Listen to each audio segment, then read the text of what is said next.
Bismillahirrahmanirrahim. Alhamdulillahi rabbil alamin arrahmanir rahim maliki yaumiddin. Iyyaka na'budu wa iyyaka nasta'in ihdinas siratal mustaqim. Shiratal ladzina an'amta 'alaihim ghairil maghdubi 'alaihim waladdallin. Amin. Bismillahirrahmanirrahim. Assalamualaikum warahmatullahi wabarakatuh. Alhamdulillah wassalatu wassalamu ala rasulillah sayyidina Muhammad ibn Abdillah ala alihi wa sahbihi wa mawalah la hawla wa la quwwata illa billah. Subhanaka la ilma lana illa ma 'allamtana innaka antal alimul hakim. Wa tub 'alaina innaka antat tawwabur rahim. Rabbi shrah li sadri wa yassir li amri wa hlul 'uqdatam min lisani yafqahu qawli, amma ba'du. Hadratal mukarram wal muhtaram, para jamaah, para talabah yang dimuliakan oleh Allah Subhanahu wa taala. Alhamdulillah, puji syukur tentunya marilah selalu kita haturkan kepada Allah, yang mana alhamdulillah sampai dengan hari ini kita masih diberikan begitu banyak kenikmatan oleh Allah Subhanahu wa taala, di antaranya nikmat panjang umur dan juga nikmat sehat walafiat. Kita doakan mudah-mudahan kita punya keluarga, kita punya saudara, kita punya tetangga yang sedang sakit, mudah-mudahan Allah angkat penyakitnya. Amin. Allah angkat derajatnya. Amin. Allah berikan kesabaran. Mudah-mudahan kita yang diberikan nikmat oleh Allah, yakni berupa nikmat sehat, bisa kita gunakan, bisa kita manfaatkan dalam rangka untuk fastabiqul khairat, berlomba-lomba di dalam kebaikan. Karena menurut Nabi Muhammad SAW, orang yang beruntung adalah man tala umruhu wa hasuna amaluhu, yakni orang yang diberikan umur panjang namun aktivitasnya, kegiatannya adalah kegiatan-kegiatan yang baik, kegiatan-kegiatan yang positif, kegiatan-kegiatan yang akan mendatangkan rahmat Allah Subhanahu wa taala. Karena umur manusia itu terbatas. Ada yang namanya kematian. Di dalam kematian ada rahasia. Di antaranya ada 3 hal rahasia di dalam kematian, yakni kapan, di mana, kenapa. Kapan kita meninggal, tidak ada yang tahu. Kita semua tidak ada yang tahu kapan kita mati. Bisa jadi tar malam, tapi saya belakangan. Bisa jadi besok atau lusa atau habis keluar dari musola. Wallahu a'lam. Hanya Allah yang tahu waktu datangnya kematian. Idza jaa ajaluhum la yasta'khiruna sa'atan wa la yastaqdimun. Yang kedua, di mana tempat? Apakah kita meninggal dunia di tempat-tempat yang baik atau di tempat-tempat yang buruk dan lain sebagainya? Kita nggak ada yang tahu.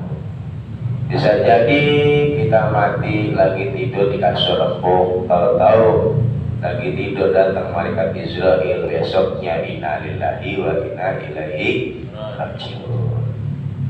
Bisa jadi lagi naik kendaraan malam-malam karena kedinginan, karena dia punya penyakit jantungnya kumat, mati. Gak ada yang tahu.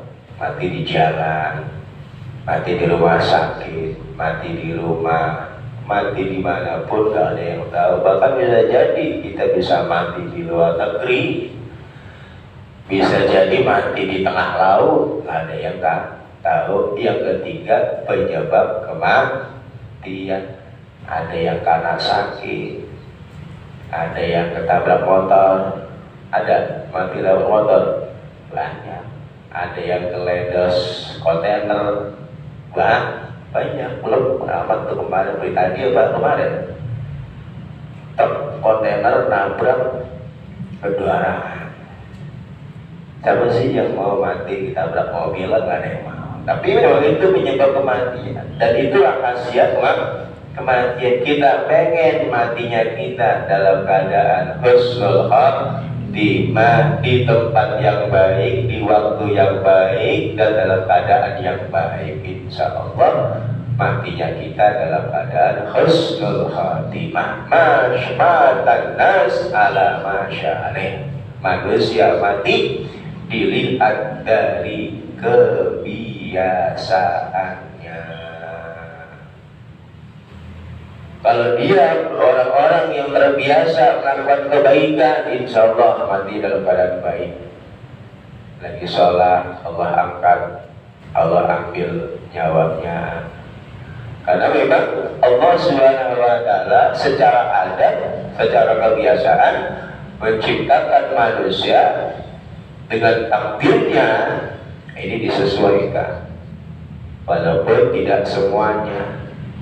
Kalau dia selama hidupnya di dunia ini gemar melakukan perbuatan baik, amalan-amalan soleh, maka tanda orang tersebut matinya dalam keadaan baik. Begitu juga sebaliknya, itu kebiasaan daripada adat Allah Subhanahu wa Ta'ala yang disabdakan oleh Nabi Muhammad SAW, matan nas ala masyaalih. Seseorang akan mati dilihat dari kebiasaannya. Mudah-mudahan kita termasuk orang-orang yang selalu membiasakan istiqomah, gemar di dalam melakukan amalan-amalan baik, sehingga kalau mati nanti dalam keadaan husnul khotimah. Kan nggak ada yang bisa menghindar yang namanya mati. Fir'aun orang hebat bagaimana? Anna rabbukumul a'la, atau Fir'aun, aku adalah Tuhan yang maha tinggi. Memerintahkan pasukannya untuk membuat tangga biar Fir'aun bisa menuju langit. Mati juga. Korun kurang banyak apa hartanya. Kalau kita dengar cerita-cerita dari kecil itu, gudangnya hartanya Korun, kuncinya itu terbuat dari emas. Bawahnya itu dipanggul sama 4-5 orang kuncinya kalau mau buka gudang. Berarti kan gede banget gudangnya ya. Dipanggul kunci, ladang kunci pintu terbuat dari emas. Mati, hartanya terpendam, makanya dinamakan harta Korun. Itu semua yang diceritakan di dalam Al-Quran pada intinya ibrah, kita jadikan sebagai pelajaran. Siapapun kita, dalam kondisi apapun kita, semuanya pasti akan mengalami yang namanya kematian. Tinggal matinya kita ini meninggalkan cerita jejak yang baik, atau sebaliknya matinya kita meninggalkan cerita jejak yang tidak baik. Kalau orang saleh, orang alim, para ulama, matinya mereka meninggalkan jejak yang baik, peninggalan-peninggalannya itu bisa bermanfaat kepada umat-umat berikutnya, bahkan sampai dengan hari kiamat. Nama mereka harum, mereka selalu didoakan. Kita lihat bagaimana Imam Syafi'i, Imam Bukhari, Imam Ahmad, semua para ulama-ulama kita, siapa yang gak kenal mereka? para penyusun hadis, para pengarang kitab, peninggalan-peninggalan mereka, bahkan nama mereka masih dikenal berabad-abad tahun setelahnya. Ya, karena dzul ilm, orang yang memiliki ilmu, walaupun jasadnya telah ditelan bumi, namun pada hakikatnya mereka masih hidup, karena ilmu yang mereka kembangkan bermanfaat sampai dengan akhir zaman. Wadul jahli, begitu juga sebaliknya orang bodoh, walaupun jasadnya itu bergentayangan di muka bumi masih hidup, tapi hakikatnya sudah mati. Wujuduhu ka'adami, wujudnya dia seperti tidak adanya. Kayak kita nih kalau ngomong apa didengar orang. Ente mau kritik pemerintah kayak apa kayak, ente mau mengeluarkan statement kayak apa, gak didengerin orang tolol. Coba kalau yang ngeluarin itu ya orang-orang berpengaruh, diperhitungkan ucapan, dipertimbangkan. Kalau kita yang ngomong ya udah kayak nggak ada gitu loh ya. Ucapan kita mau ngomong teriak-teriak kayak apa juga kagak didengar. Itulah orang yang nggak punya ilmu. Maka berusaha kita untuk menjadi orang yang alimun rabbani. Kata Sayyidina Ali, manusia itu dibagi menjadi tiga: alimun rabbani wa muta'allimun ala sabilin najah. Yang pertama orang alim rabbani yang selalu mengamalkan ilmunya. Mereka tidak memandang bulu, mereka mengajarkan anak-anak dari mengenalkan huruf hijaiyah, a, ba, ta, sa, alif, ba, ta, sa, jim, dengan telaten, dengan teliti. Mereka mengajarkan tata sholat yang baik, mereka mengajarkan tentang akidah, tentang syariat, tentang fikih. Ini yang dikatakan alimun ala sabilil huda, alimun rabbani, orang-orang yang memiliki ilmu, yang menjadi murabbi, rabba yurabbi, murabban, rabbil alamin. Itu artinya yang mengatur, yang mendidik kita. Laulal murabbi ma'arafka rabbi. Andai kata bukan karena murabbi, siapa orang-orang yang mendidik kita, ma'araftu rabbi, niscaya kita tidak akan mengenal Tuhan kita. Alimun rabbani, ya. Maka Nabi Muhammad SAW mengatakan bahwa kita di dunia ini, ini memiliki tiga bapak. Ini berhubung masih dalam suasana hari guru, biar kita bisa paham bagaimana cara penghormatan kita, cara bersyukurnya kita. Man lam yashkurin nas, lam yashkurillah. Siapa orang yang tidak pandai bersyukur kepada sesama atas jasa yang diberikannya, maka orang tersebut dipastikan orang yang tidak pandai bersyukur kepada Allah Subhanahu wa Ta'ala. Itu hadis Nabi Muhammad SAW. Orang tua kita di dunia ada tiga. Yang pertama, man waladatka, orang yang menyebabkan kita hadir di muka bumi ini. Siapa? Ibu, bapak kita. Mereka telah berjuang, mereka telah berjasa, mereka yang membesarkan kita, memberikan kita semua kebutuhan hidup kita, dari mulai kita usia 0 sampai kita sekarang ini. Atau ada yang menjadi orang yang sukses, tidak terlepas dari peran orang tua. Bohong kalau nggak ada peran orang tua lah. Dia datang ke muka bumi itu karena perjuangan emaknya ngeden. Sebelum emaknya ngeden, perjuangan emaknya sama bapaknya di kasur. Itu kan ada perjuangan, bener kali?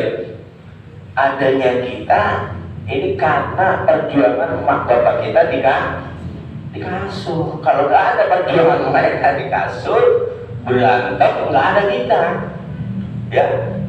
Perjuangan mereka begitu luar biasa, jasa mereka begitu luar biasa. Karena saya juga orang tua, apalagi orang-orang yang sudah memiliki anak, bela-belain Pak, bela-belain. Kalau nggak punya duit, anak sakit bagaimana, ini caranya berobat, pinjam sono, pinjam sini, nggak bisa tidur. Yang penting bagaimana biar anak itu sembuh, sekolah gak punya duit, dicari duit untuk bayar sekolah, makan bagaimana biar tiap harinya dapat ada buat makan. Dan kita sebagai anak mikirnya penting makan ada, apa yang kita pengen ada. Kita sebagai anak kita ini semua punya orang tua, walaupun dia sudah meninggal. Jasa mereka begitu luar biasa. Bahkan satu tetes ASI yang diberikan oleh seorang ibu itu tidak bisa diganti dengan dunia dan seisinya. Karena perjuangan mereka penuh dengan darah dan keringat. Makanya Allah menggantungkan keridoannya dengan keridoan kedua orang tua. Ridallah biridal walidain. Ridhonya Allah ini tergantung bagaimana kedua orang tuanya menaruh ridho kepada anaknya. Yang udah gak punya orang tua, doain tiap pada waktu tiap malam Jumat hadir ke musola, tahlilan, kita doain itu kita punya orang tua. Kirimin bacaan surat Yasin. Iqra'u Yasin ala mautakum, kata Nabi. Iqra'u Yasin ala mautakum, bacakanlah surat Yasin pada orang mati-mati kalian. Dari orang tua kita, anak kita, kerabat kita. Kita khususkan pahalanya buat mereka. Mudah-mudahan mereka diberikan nikmat kubur oleh Allah Subhanahu wa Ta'ala, diberikan keselamatan atas jasa-jasa yang telah mereka berikan kepada kita. Orang tua yang menyebabkan kita hadir di muka bumi ini. Yang kedua siapa? Man 'allamaka, orang yang mengajar kita, orang yang mendidik kita. Karena aulal murabbi ma'arabdu rabbi, kalau bukan karena murabbi, guru, kita gak akan kenal Tuhan kita. Yang ngajarin kita huruf hijaiyah, alif, ba, ta, sa, siapa kalau bukan guru? Apalagi itu orang tuanya plus guru, wah double dihormatinnya.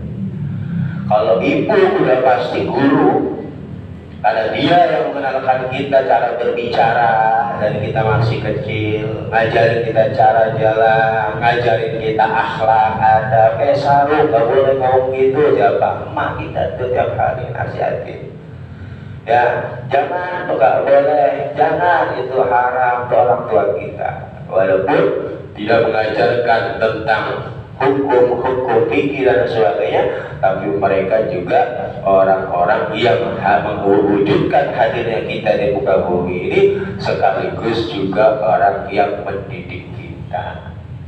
Makanya di dalam kitab Ta'limul Mutalim dikatakan bi anna talabal ilmi la yanalul ilma, bahwa orang yang menuntut ilmu kayak kita nih, muta'allimun ala sabilin najah. Kata Sayyidina Ali kan ada 3 golongan tuh. Yang pertama orang alim, murabbi, alim yang mengamalkan ilmunya. Yang kedua muta'allim ala sabilin najah, mereka yang hidupnya selalu berusaha menuntut ilmu. Yang kalau kata Imam Ghazali, rajulun yadri annahu la yadri, yakni orang yang dia tahu, dia sadar bahwa dirinya nggak tahu. Kalau orang tahu, sadar dirinya nggak tahu, pasti dia berusaha untuk tahu, berusaha untuk belajar. Rajulun yadri annahu la yadri, orang yang tahu bahwa dirinya nggak tahu, maka kalau dia paham dirinya nggak tahu, ya harus belajar. Nah yang ketiga nih enggak, orang-orang yang Kata Sayyidina Ali, seperti terombang-ambing oleh angin. Kemana angin, arah angin dia ikut. Gumunan, gilauan, gak punya prinsip dalam hidupnya, gak ada pegangan di dalam hidupnya. Rajulun la yadri annahu la yadri. Ini seseorang yang dia gak tahu bahwa dirinya gak tahu. Ada repot. Kalau dia gak sadar dirinya gak tahu, merasa tahu, ada repot, celaka. Maka dia gak akan belajar selamanya, karena dia merasa benar, karena dia merasa tahu. Padahal orang tersebut hakikatnya enggak tahu. Kalau bahasa Arabnya jahlul murakkab, udah bodoh, kagak sadar dirinya bodoh. Udah tolol, kagak sadar dirinya tolol. Jahlul murakkab, udah paham dirinya nggak tahu, tapi kalau mau mencari tahu, nah itu kan namanya tolol kebangetan gitu. Kalau bahasa kita yang tolol kebangetan, udah tahu dirinya nggak tahu, tapi belum tahu berusaha pengen tahu, ya nggak bakal nyampe. Kan logika begitu. Kalau kita pengen ke Surabaya, kita nggak tahu Surabaya, ente nggak nanya, ente nggak pakai map, sampai kiamat juga bakal ketemu. Karena nggak berusaha, ini tahu, muter-muter aja kan, hanya mau orang bakal ketemu. Maka kalau orang yang paham, dia nggak tahu, ya dia harus cari tahu. Minimal nanya, Surabaya arah mana? Kalau nggak nanya, zaman sekarang udah ada map, tinggal ketik Surabaya dan tinggal ikutin. Nah ini udah nggak tahu, tapi nggak mau berusaha mencari tahu. Namanya jahlul murakkab, udah tolol, nggak sadar dirinya tolol, sehingga dia tidak mau memperbaiki dirinya. Nggak akan kita akan mendapatkan ilmu yang bermanfaat illa bita'dhimil ilmi wa ahlihi, kecuali dengan mengagungkan, memuliakan ilmu dan ahli ilmu, yakni orang tua kedua kita. Siapa orang yang mengajarkan ilmu kepada kita? Bahkan Sayyidina Ali karamallahu wajhah mengatakan, ana abduman allamani harban, ya, bahwa aku siap rela menjadi budaknya orang yang mengajarkan aku, walaupun hanya satu huruf, harfan wahidan, insya'a ba'a wa insya'a a'taqa wa insya'a istaraqa. Jadi kalau zaman budakan itu kelas kasta kedua, budak itu, budak perempuan itu auratnya sama sama laki-laki, ya, auratnya sama sama laki-laki, pusat dan lutut. Karena dia kasta kedua, boleh dijual belikan, boleh dimerdekakan, boleh dipekerjakan, gak dibayar kalau budak itu. Ya, punya judak, jual aja di pasar. Zaman dulu ada, zaman budak dijual. Kata Sayyidina Ali, saya rela menjadi budaknya orang yang mengajarkan saya, walaupun hanya satu. Kalau dia menghendaki menjual saya rela. Kalau dia menghendaki saya dimerdekakan, saya rela. Rela menjadi budaknya orang yang mengajarkan ilmu walaupun satu huruf. Bahkan Sayyidina Ali kan kita tahu bahwa beliau adalah babul ilm. Dalam hadisnya Nabi Muhammad mengatakan, ana madinatul ilm, bahwa saya adalah gudangnya ilmu, wa ali babuha. Sayyidina Ali itu dikunci pintunya. Orang alim bagaimana Sayyidina Ali? Banyak meriwayatkan hadis Nabi Muhammad SAW. Beliau rela untuk menjadi budak bagi orang yang mengajarkan kepadanya satu huruf. Maka dikatakan, man arada ayyakuna ibnahu aliman, siapa orang yang kepengen punya anak menjadi anak yang alim, maka bayang bagi ayyuraiya al-ghuraba minal fuqaha, maka perhatikanlah mereka para pengembara dari penuntut ilmu minal fuqaha. para santri, para asatidz, para ulama, perhatikan mereka. Kalau kita kepengen memiliki anak-anak yang saleh dan saleha, wa yukrimahum wa ta'limahum, muliakan agungkan mereka, ya, wa yu'tiyahum syai'an, berikan mereka sesuatu. Maka fa'ilam yakun ibnahu aliman yakunu hafidhuhu aliman. Andaikan Allah takdirkan kita nggak punya anak alim, pasti dan pasti kata ulama, cucunya akan menjadi orang alim. Kalau cucunya tidak menjadi orang alim, cucunya lagi pasti dari keturunan dia, dari nasabnya dia akan ada seseorang yang Allah jadikan sebagai orang alim. Nah, kita udah kadang jadi orang tolol sama. Udah kadang jadi orang yang kalau mati, ya kalau anak kita masih ingat, ya alhamdulillah, tetangga udah lupa sama kita. Ya, udah lupa. Kalau kita mati setahun juga udah gak ada yang ingat kita, udah gak ada yang kenal kita, boro-boro berdoain.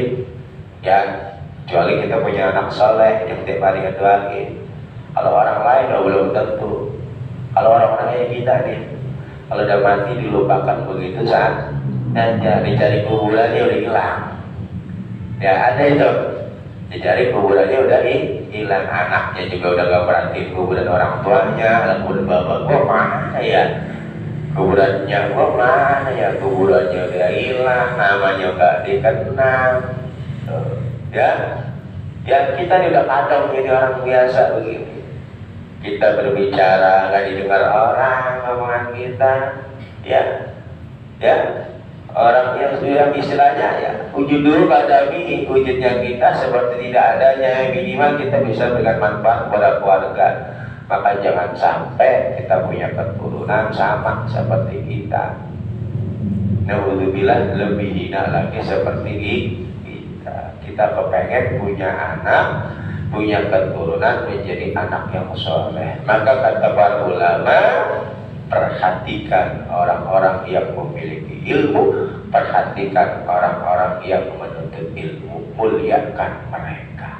Karena sedekah paling utama adalah diberikan kepada orang yang mengajarkanmu.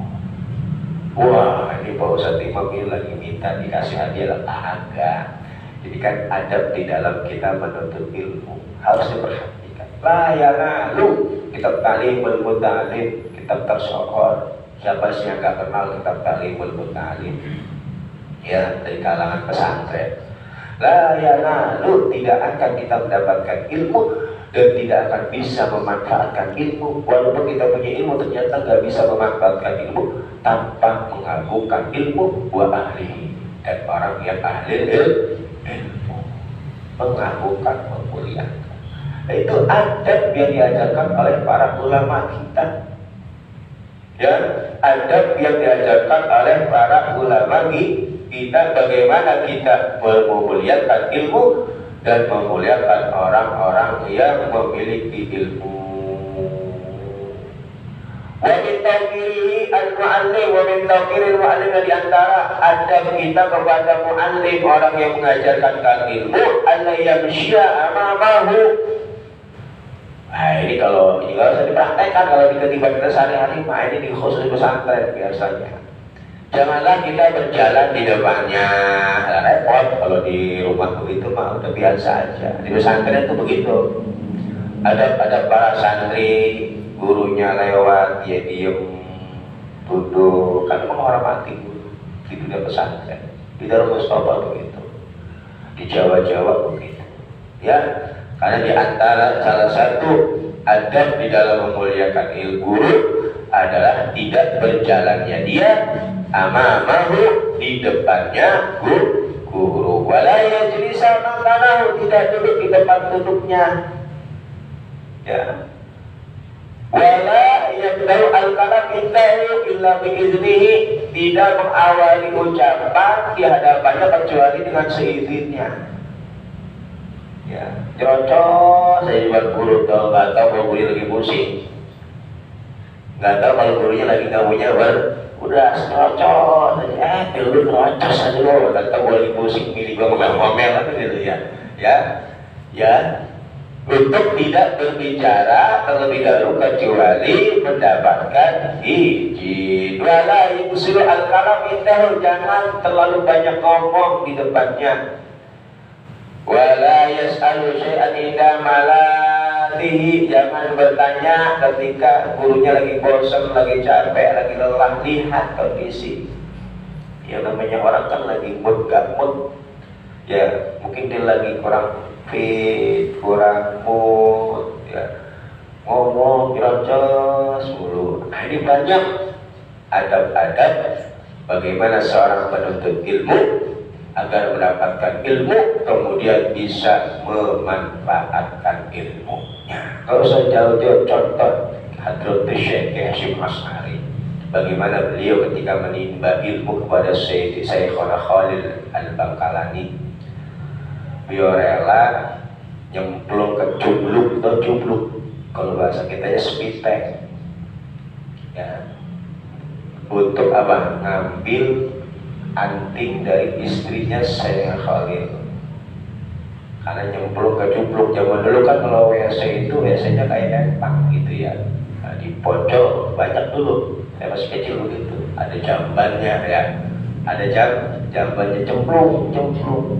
Nah itu antingnya istri saya Khalil nyemplung ke cubluk, ya kagak perlu banyak ngomong, kayak Hasyim Asy'ari langsung nyemplung, nyilem, ambil itu ya cincin dari anting dari istrinya gurunya.